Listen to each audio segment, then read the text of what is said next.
Hi everyone, I'm back. It's day 2 of my 5-day challenge, and again I'm making something, well actually Evelyn is rather making something with this time only 2 ingredients. And Evelyn, what are you making, sweetie? Banana lollies. Banana lollies. It's a great alternative for ice cream or for any other sugary lollies out there, because all it has is banana and yogurt. I like using full cream yogurts. It just tastes a lot better, and also I think it's a lot healthier for us because it doesn't have any hidden sugars and nice bruised bananas so that they don't go to waste. So how are you going to make the lollies? Do you want to talk me through it? What are you going to do? What is the first step of making a lolly?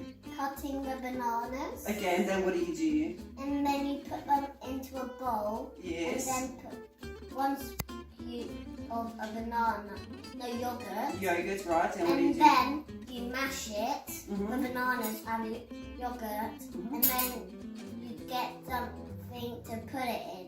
Okay, alright, so let's give it a go. We're going to mash bananas and yogurt, and then we show you which container you can use and how you can actually turn it into lollies. So now Evelyn finished mashing the bananas. It looks like this. I know it's not maybe that appetizing, but it does turn out to be absolutely delicious.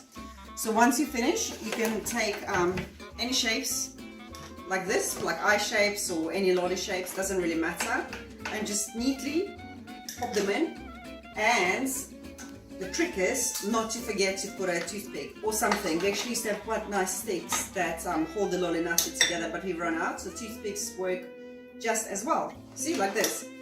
And when we finish scooping them up, they just go in the freezer for a couple of hours until they're hard, and it's perfect snack for kids and for adults alike. I have mine with peanut butter for extra protein.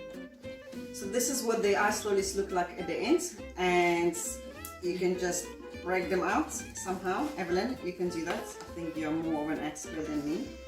And then, oh, there you go. And you just pull it out. Look how pretty. And also as a substitute for bananas, not as a substitute, as an addition, you can also add some berries. What else do you put in there? Nuts. Nuts, you put some raisins, so you can really decorate them. You can give them some eyes and a mouth and just really play around and get creative.